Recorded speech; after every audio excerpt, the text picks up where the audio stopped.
सुना। आप सभी लोगों ने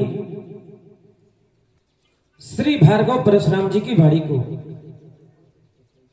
धनुष तोड़ने वाले के विरोध में श्री परशुराम जी की एक घोषणा हो गई। जिह शिवधनु तोड़ा सहस बाहु समसोरित मोरा, सो बिलगाओ बिहाई समाजा नत मारे जी हैं सब राजा। मैं विचार करने लगा, कुछ समय पहले जब धनुष नहीं टूटा था तब श्री जनक जी के सामने एक समस्या थी और समस्या यह थी, बोले धनुष नहीं टूट रहा। धनुष का न टूटना श्री जनक जी के सन्मुख एक समस्या का रूप ले चुका था।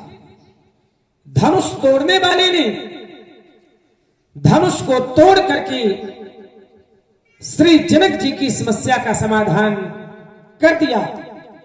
अब समस्या श्री परशुराम जी के सन्मुख है और समस्या यह है कि टूटा तो किस तोड़ा, किसने तोड़ा।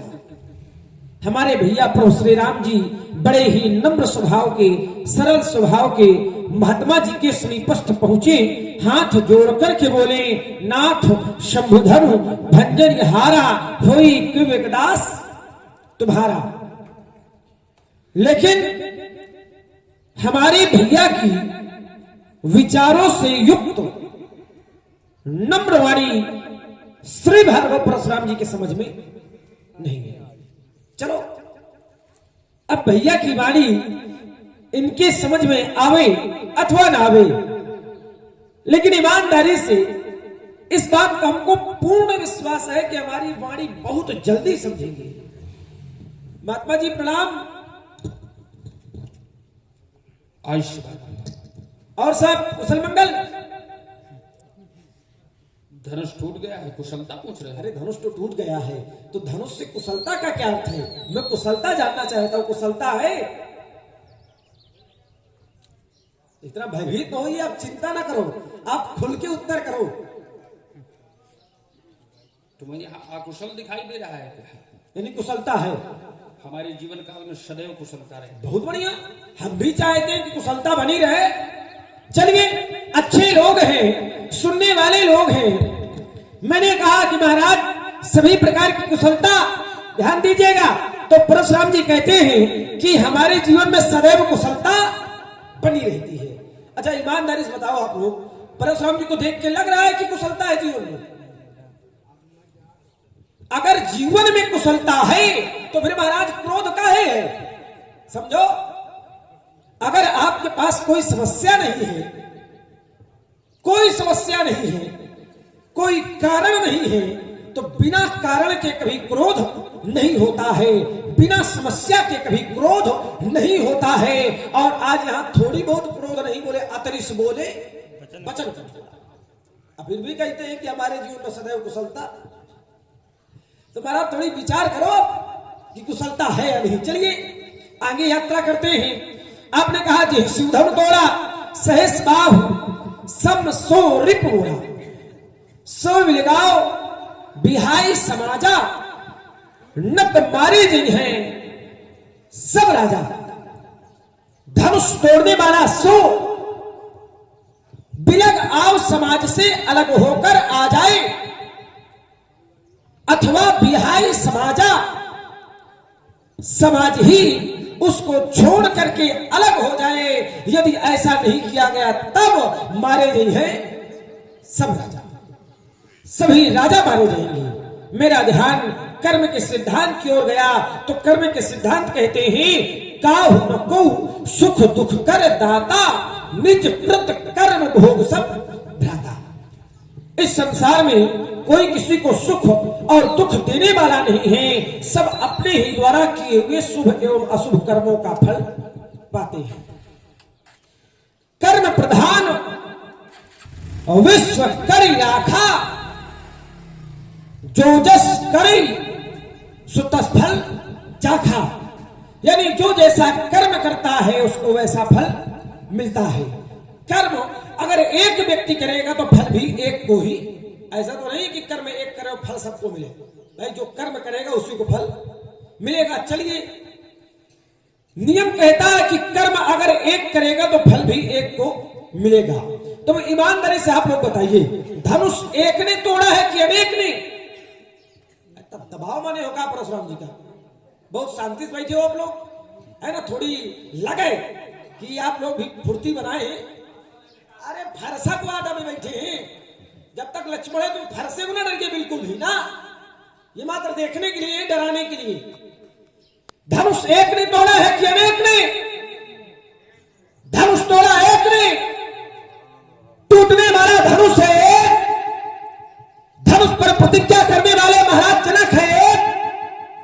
धनुष को तोड़ने के लिए आदेश देने वाले महामुनि विश्वामित्र जी है। धनुष टूटने का विरोध करने वाले परशुराम जी है। सीता जी का विवाह भी होगा एक से, तो फिर मारे जी है सब राजा का है। ये सिद्धांत थोड़ी है, ये सिद्धांत थोड़ी है। देखिए, एक होता है सिद्धांत और एक होता है अपवाद। ये अपवाद है। एक होता है सिद्धांत और एक होता है अपवाद। सिद्धांत नियम बनता है, समाज में लागू होता है, लेकिन अपवाद कभी समाज में लागू नहीं होता है। और करे अपराध को और पाओ फल भोग, ये एक व्यक्ति विशेष की भावना है। आप पहुंच रहे हैं वहां तक। जो व्यक्ति ये बात कह रहे हैं वो व्यक्ति विशेष की भावना है, लेकिन काम को सुख दुख कर दाता, निजकृत कर्म भोग सब भ्राता, ये सिद्धांत है। सिद्धांत समाज में लगता है, लेकिन कभी भी अपवाद समाज में नहीं लगता। सिद्धांत ये है कि जो कर्म करेगा फल उसको मिलेगा। तो फिर धनुष एक ने तोड़ा है, कर्म एक ने किया है, तो फिर राजा क्यों मारे? राजाओं ने ऐसा कौन सा कर्म कर दिया? क्या किया है राजाओं ने जिसके कारण मारे जी हैं सब राजा? अपार क्रोध है। क्रोध के मूल में धनुष का टूटना। एक बात बता दे महाराज आपको, बहु धनुही तोड़ी लड़काई, अश्रीष कबहू न की गोसाई। मैंने बाल्यावस्था में लड़काई में बहुत सी धनुहियां तोड़ डाली, तब आपके द्वारा ऐसा क्रोध नहीं किया गया। इन धनुष पर ममता, क्या इस धनुष पर आपकी ममता है, ममत्व है? और यदि है तो कहीं हेतु प्रातः स्मरणीय, नित्य वंदनीय, श्रद्धेय श्री भार्गव परशुराम जी बताने की कृपा करें। वही तलवारों के बीच में फट फट करके चट चट बोलने वाले नटखट राजकुमार। पिता बड़ा उदार है, बड़ा विद्वान है, बड़ा ब्राह्मण सेवी है, विश्व की संस्कृति का पुजारी है तुम्हारा पिता। मेरे सामने तुम्हारा भाई आया था राजकुमार, उसने बड़े हिम्मत शब्दावली में कहा कि नाक समुदन बंज निहारा हुई है कोई गदाश तुम्हारा, लेकिन मेरे प्रश्न का उत्तर नहीं मिला। तुम जिस समय खड़े हुए मुझे लगा ये भी रघुवंशी राजकुमार है और मेरे प्रश्न का उत्तर कहीं न कहीं से मिल जाएगा, लेकिन तुमने किया क्या कि सुन मुन बचन लखन मुस्काने, बोले प्रश्न धरे आप हमारे। आचार्यों के घर में पले हो, आचार्य वशिष्ठ की पाठशाला में पढ़ते रहे हो, महामुनि विश्वामित्र के संग में हो। अरे कम से कम समाज में बोलना तो सीख लिया होता कि समाज में बोला कैसे जाता है। ये संसार की मर्यादाएं हैं राजकुमार, संसार समाप्त हो जाए कोई अस्तित्व नहीं। अगर घर में, पास में, पड़ोस में, समाज में अगर मर्यादा और संस्कार नहीं होगी, क्या वहां कोई महत्व होगा? क्यों भाई? नहीं होगा। तो राजकुमार, ये पूरा का पूरा संसार मर्यादाओं पर ही चल रहा है, मर्यादा पर ही आधारित है। मर्यादा जायते संसारा। तुम्हारे कथनों पर जब विचार किया गया तो लक्ष्मण कुमार ने कहा कि परशुराम जी का कथन है कि न तुम्हारे जी हैं सब राजा, सब राजा मारे जाएंगे। और सिद्धांत बनाया कर्म का। बोले एक समस्या पहले वहां थी महाराज जनक के प्रति, अब दूसरी समस्या परशुराम जी के प्रति। राजकुमार, ये समस्या हमारे जीवन काल में अगर बहुत बड़ी भी समस्या आती है तो बहुत छोटी मानी जाती है। अब तुम्हारे राजमहलों में अगर छोटी समस्या आ गई तो राजा के लड़के को बहुत बड़ा माना जाएगा। तो समस्याओं का समाधान हम स्वयं कर लेते हैं। हमारे जीवन में कोई समस्या आज तक रुकी नहीं, चाहे जितनी समस्याएं आई हो, कहीं ना कहीं से उनका समाधान हुआ है। तो लक्ष्मण कुमार के द्वारा कहा गया कि आपने कहा है कि सहस्राहु समसो रिपुमोरा अशो बिलगाव बिहार समाजा अन्नत मारे गई है सब राजा। धनुष तोड़ने वाला है एक और धनुष है एक, प्रतिज्ञा भी एक, राजकुमार उसको ललकारने वाला भी है एक। यहां एक की लड़ाई है छोटे कुमार। और यहां पर तात्पर्य क्या है, क्यों सब मारे जाएंगे, उसका भी कारण है। तुमने कर्म का सिद्धांत लगाया, अगर कर्म का सिद्धांत है तो नियम ये कहता है कि जो जैसा कर्म करता है उसको वैसा फल। अगर कर्म करने वाला कोई अपराधी व्यक्ति है, किसी ने अपराध किया और उस अपराध को कराने वाले अनेक व्यक्ति हैं, तो करने वाला कब दोषी होता है, जितना उसको कराने वाला दोषी होता है। मान लीजिए किसी ने कहा कि मंदिर को तोड़ दो, अब तोड़ने वाला है एक, अब तोड़ाने वाले हैं 50, तो एक कम दोषी है, तोड़वाने वाला ज्यादा दोषी माना जाता है। इसलिए राजकुमार वही हुआ। मेरे जीवन काल में सहस्त्राबाहु ने मेरे पिता की आश्रम से कामधेनु गौ को छीना था, उसके पुत्रों ने पिता का वध किया, तो सहस्त्राबाहु के द्वारा कर्म किया गया, लेकिन उसके पूरे है वंश का विनाश किया गया। तो मेरे जीवन काल में ऐसा हुआ भी राजकुमार, कर्म किया एक ने, सहस्त्राबाहु ने, लेकिन जितने भी वसुंधरा के मध्य दुष्ट राजा थे, दुष्टम छत्रम भ्रुवोर्भारम अभ्रमण्यम मीर्ष, जितने भी थे सबका वध किया गया। तो सब कहीं ना कहीं से अपराधी ही थे, तभी उनका वध किया गया। तो राजकुमार तोड़ा गया है एक के द्वारा और यहां छिपाया अनेक के द्वारा गया है, इसलिए न तो मारे गई हैं सब सभी राजा। अच्छा, मारे जाना चाहिए कि नहीं मारे जाने चाहिए?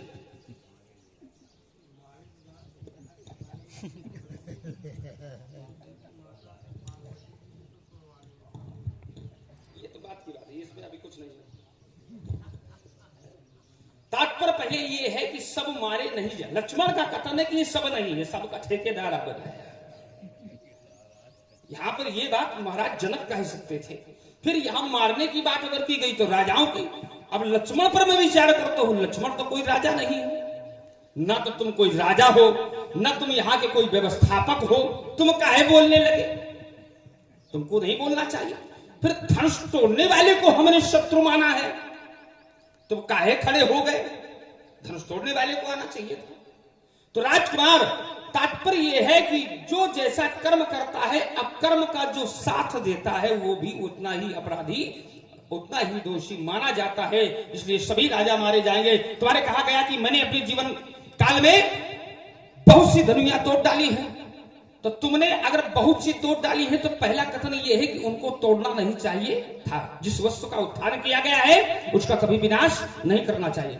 अगर तुमने तोड़ डाला है, तुम्हें समाज के सामने कहना नहीं चाहिए कि मैंने तोड़ डाला है।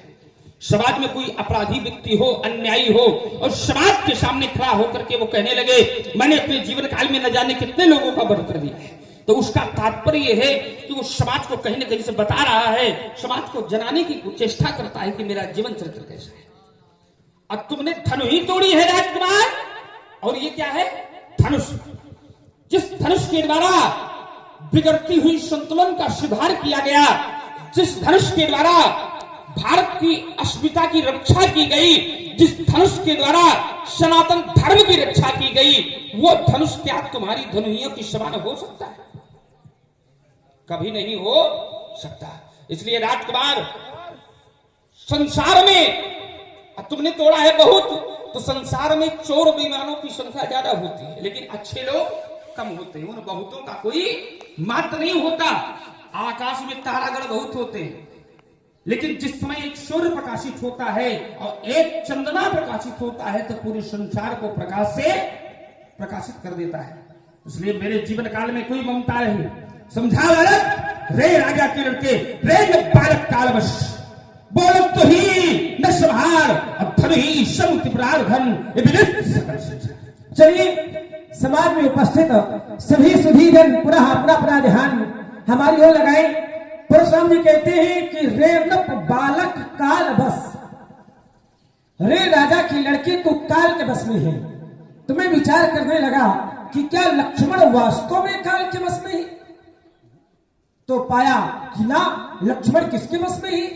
लक्ष्मण उसके बस में है जो स्वयं काल को भी जन्म देते हैं। भाई लक्ष्मण है श्री राम जी का सेवक, और जो काल है तो काल भी उनकी छत्र छाया के नीचे रहता है।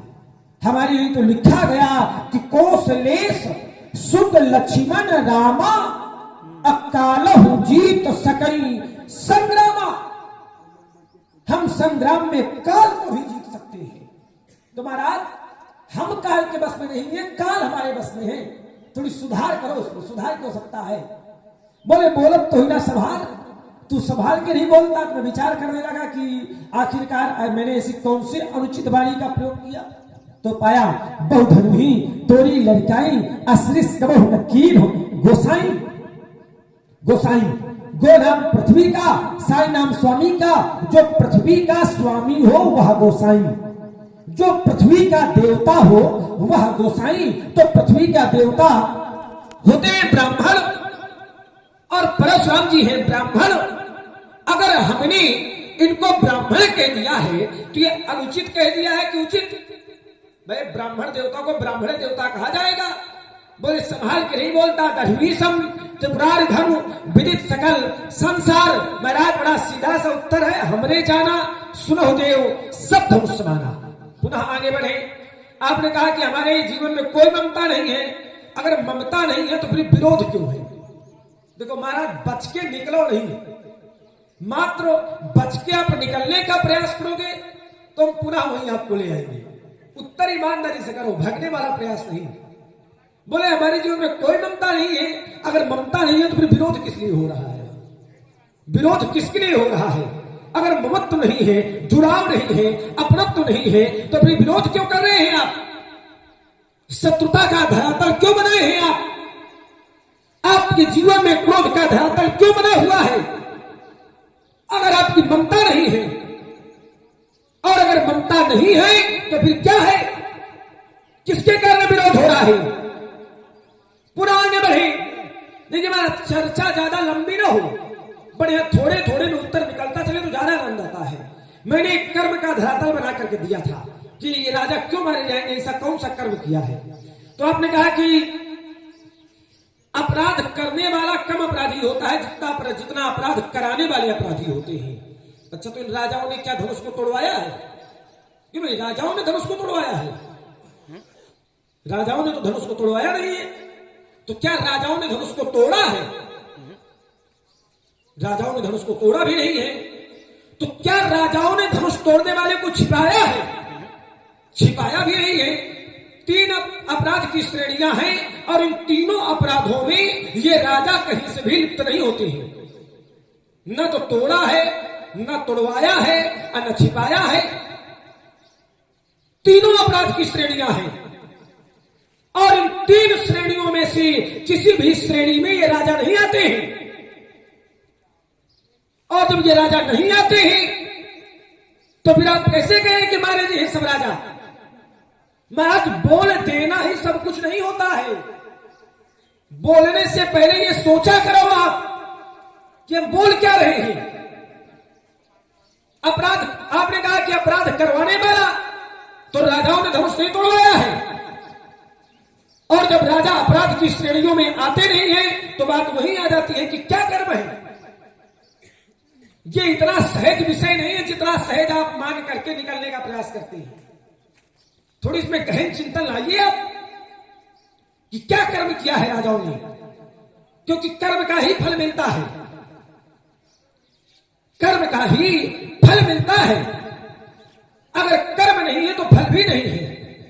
जब कर्म है तभी फल है। तो बात वही आ जाती है कि फिर राजाओं ने क्या कर्म किया है। जो मारे जाएंगे। बिंदु महाराज दो हैं, बढ़िया दो बातों पर अच्छा थोड़े थोड़े में चिंतन आवे भाई, बहुत ज्यादा प्रवचन करने से आनंद नहीं आएगा। दो बातें हैं, कर्म और ममता। दो बातों पे बढ़िया थोड़े में, क्योंकि थोड़े में जानिए सयाने, यहाँ अच्छे लोग हैं, कथा रसिक हरिदास वाले लोग हैं, तो बढ़िया थोड़े में और अच्छा उत्तर लाए, बढ़िया आनंद आए। इन राजाओं का क्या कर्म है और अगर ये ममता नहीं है तो क्या है? दो बातें बढ़िया, अति सुंदर। चलिए लक्ष्मण कुमार के कथनों पर विचार करने लगा तो लक्ष्मण कुमार के कथन ये है कि कर्म, बहुत अच्छी बात लगाई और तीन बातें रख दिया, तीनों में अपनी बात में फंस गया। तीन बातें हैं क्या? तो कहा न राजा ने तोड़ा है और न ही राजा ने तोड़वाया है। और तीसरी बात क्या है? तीसरी बात यह है न राजा ने, यहां के बैठे समाज के लोगों ने उसको छिपाया है। तो पहली बात तो महाराज जनक ने तोड़वाया है, तो राजा ने तोड़ा हो या न तोड़ा हो, लेकिन समाज ने उसको छिपाया है। तो राजकुमार अगर समाज पर बैठा प्रत्येक व्यक्ति उसको छिपा रहा है, या तो कोई बता देता। हमने पूछा कहू जड़ जनक धनुष के ही तोड़ा, किसके द्वारा तोड़ा गया? तो कोई उत्तर नहीं। आती डर उत्तर देत नृप नाही, और राजा ने उत्तर नहीं दिया और यहां पर बैठे किसी भी राजा ने उत्तर नहीं किया। यानी समाज ने उसको छिपाया। छिपाया कि नहीं छिपाया? थोड़ा जोर से बोलो। अगर न छिपाया गया होता तो तुरंत बताना चाहिए कि महाराज अमुक ने तोड़ा है, या तोड़ने वाला स्वयं कहता कि महाराज मेरे द्वारा तोड़ा गया है। तो ना तो वो तोड़ने वाला बता रहा और ना ही यहां पर बैठे सभा के लोग बता पा रहे, क्योंकि यहां पर उसको छिपाया गया। तो राजकुमार अगर तोड़ा एक ने है और छिपाया अनेक ने है तो न तुम्हारे जी है साहब राजा, इसमें किसी प्रकार का कोई संदेह नहीं है। अब ममता का दूसरा सिद्धांत लक्ष्मण कुमार ने लगाया। लक्ष्मण कुमार के कथनानुसार इस धनुष पर ममता होनी चाहिए।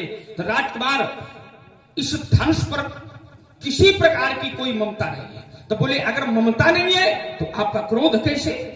अगर ममता नहीं है तो उस पर क्रोध नहीं होना चाहिए। तो राजकुमार क्रोध पर ममता नहीं होती है, न ममता पर क्रोध होता है। क्यों? क्योंकि ममता सदैव व्यक्ति की भगवान के प्रति होना चाहिए, ममता संसार के प्रति नहीं होना चाहिए, अब परमात्मा के प्रति होना चाहिए। तो ममता भगवान शंकर के प्रति है, न कि इस धनुष के प्रति। धनुष के प्रति क्या है? तो धनुष के प्रति श्रद्धा है, धनुष के प्रति आस्था है, धनुष के प्रति विश्वास है।